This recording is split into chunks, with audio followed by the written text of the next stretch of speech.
Good morning, everybody. It's Jane And Mike. from Earth Care Farm and our cat fitness. And we're in front of these gorgeous poppies today. They are just stunning. We just wanted to start out showing how gorgeous those are. But today we're going to talk about garlic, what to do with garlic right now, as well as how to harvest kale and putting in your next round after your first round of spring greens is passed. So let's start with our garlic scapes.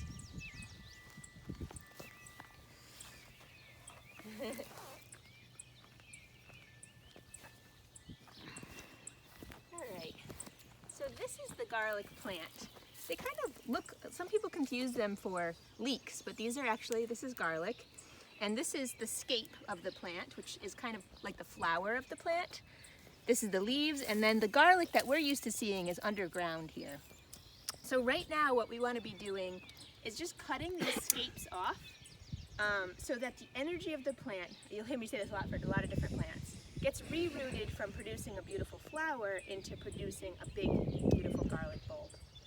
And so we are going to go through and do this. And then these are a treat. These little scapes you can chop up, mince up, and cook just like garlic in your saute pan. They're actually, if you just cook them like this, they taste like garlicky green beans. Fantastic. And it's something you can't really find at the store. So I recommend doing this. This is a good time to do this. We'll then watch these garlic as they start to get a little more yellow as the season goes on, and then with you together in July, we will be pulling the garlic and curing it. So that's what we're going to go through and do all that. The next thing, I've had a lot of questions about how to harvest kale. A lot of you planted kale with us in March and April, and so we're going to walk over to our kale plants right now and do that.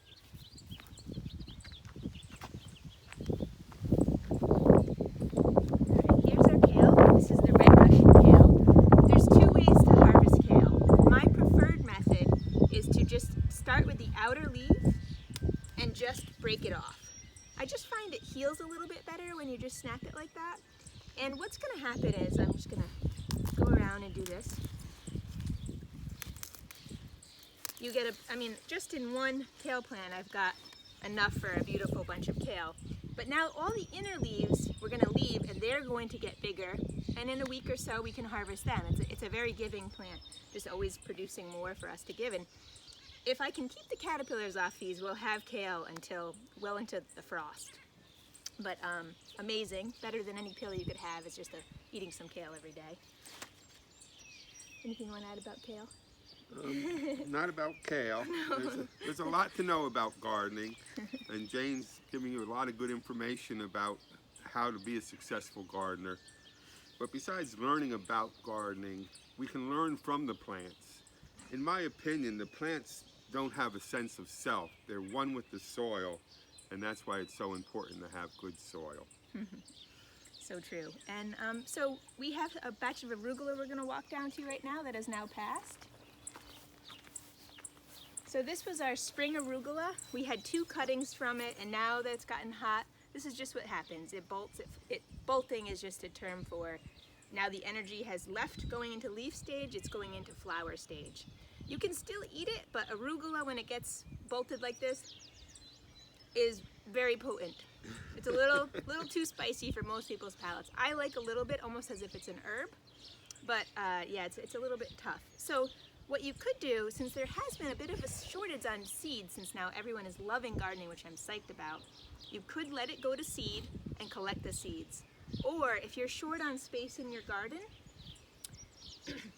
you can just clear it out, and this could be a perfect bed to now put green beans, cucumbers, summer squash, could be beets or carrots, any of those summer crops that you can continue to seed throughout the summer. The space is valuable in these gardens, and ready to put in the next thing. When I do pull something out of the garden, I do like to give something back to the soil, so maybe just a bag of compost we'll put down in here, and just to give it a little boost for the next crop that's going in there. Anything else you want to add? No, just thank you for your time. It's a beautiful day. It's a beautiful way to transform energy in any negative feelings that we're feeling into something incredibly positive by just channeling it into gardening. Take Thanks care. so much.